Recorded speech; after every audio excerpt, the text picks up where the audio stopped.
नमस्कार मित्रो, माझ्या कायदे भान या लीगल चॅनलवर तुमचं स्वागत आहे। तर आजच्या व्हिडिओचा विषय आहे की गुंठेवारीची स्कीम 6 महिन्यापुरता ओपन झाली आहे अशी उडती खबर आहे। पक्की खबर नाही, तुम्ही जाऊन PMC मध्ये चौकशी करा। ठीक आहे, आता व्हिडिओ काय, जर ही खबर पक्की असेल तर बघा, गुंठेवारीची स्कीम 6 महिन्यासाठी ओपन केली म्हणजे काय, याच्या आधी ओपन झाली होती पण चांगला प्रतिसाद मिळाला नाही, त्याच्यामुळे ती स्कीम बंद झाली होती। आत्ता बातमी आहे की गुंठेवारीची स्कीम जी आहे 6 महिन्यासाठी ओपन झाली। म्हणजे तुम्हाला काय फायदा मिळेल याच्यातून, जर तुमचा प्लॉट बेकायदेशीर असेल आणि त्या प्लॉटवर तुमचं नाव आले नसेल किंवा बांधकामासाठी परवानगी मिळत नसेल किंवा अजून कुठली अडचण असेल प्लॉटच्या अनुषंगाने, आणि त्याचं कारण हे असेल की ते गुंठेवारीचा प्लॉट असल्यामुळे नावावर होण्याची अडचण येत असेल, बांधकामाच्या परवानगीसाठी अडचण येत असेल, यातली काही अडचण येत असेल, तर गुंठेवारी स्कीमच्या अंतर्गत हा जो प्लॉट आहे नियमानुकूल करता येतं। एकदा नियमानुकूल केलात की तुम्हाला जे काही फाईन वगैरे आहे ती भरावी लागते।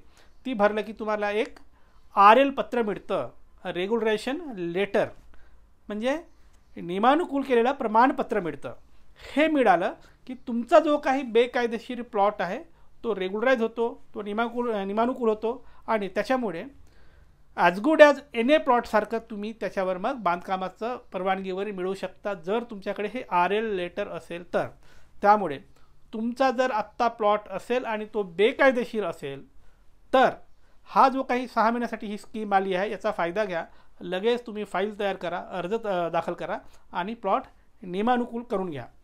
सेम बांधकामासाठी सुद्धा तुमचा समजा एखादा फ्लॅट आहे, कारण बऱ्याच फ्लॅट्स पुण्यामध्ये पाहतो मी आउटसाईडला गुंठेवारीचे फ्लॅट्स आहेत किंवा ग्रामपंचायतमधून बांधकाम केलेले फ्लॅट्स आहेत, हे सगळे बेकायदेशीर आहेत। मग यांना नियमानुकूल करता येतं का, गुंठेवारीच्या अंतर्गत करता येतं, पण सिंगल फ्लॅट शक्यतो घेत नाही। तुम्हाला तुमची 4 मजली 5 मजली बिल्डिंग असेल तर अख्खी करावी लागेल गुंठेवारीच्या अंतर्गत। तर असे ज्यांचे कोणाचे बेकायदेशीर बिल्डिंग्स असतील, बेकायदेशीर कन्स्ट्रक्शन असेल, बेकायदेशीर फ्लॅट्स असतील, या सगळ्यांनी सुद्धा आपापले फाईल तयार करावे।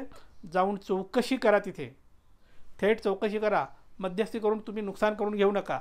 चौकशी करा आणि जे काही नियमानुकूल करण्यासाठी फाईल लागत आहेत, डॉक्युमेंट्स लागत आहेत, ते सगळं तयार करा आणि तुमच्या मिळकती, तुमचे फ्लॅट्स या स्कीममध्ये रेग्युलराइज करून घ्या। जी फाईन लागते ती भरून घ्या आणि तुमचा जो कागद आहे तो पक्का करा, व्यवस्थित करा।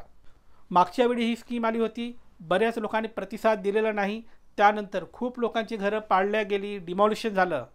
आत्ता तसं करू नका। जर स्कीम आलेली आहे तर पैशाचा विचार न करता तुम्ही हे लगेच नियमानुकूल करा। ही स्कीम परत जास्त दिवस राहत नाही, 6 महिन्याचा स्पॅम आहे असं ऐकण्यात आहे। जर त्या पिरियडमध्ये नाही झालं की परत तुम्हाला 10-15 वर्षे मिळणार नाही काहीच। त्यामुळे खरंच हे जर चालू झालेलं असेल तर लगेच जाऊन तुम्ही आपलं काम करा, आपल्या फ्लॅटला रेग्युलराइज करून घ्या, किंवा बेकायदेशीर प्लॉट असेल तर रेग्युलराइज करून घ्या आणि व्यवस्थित कागदपत्र बाळगा। आता 2 सूचना, थेट फोन करायचा नाही, अजिबात करायचा नाही। दिलेल्या नंबरवर व्हॉट्सअप करा आणि तुमची जी काही माहिती आहे ती माहिती लिहा। आणि दुसरं, वैयक्तिक सल्ला मोफत नाही, त्यासाठी फीज लागू आहे। बाय।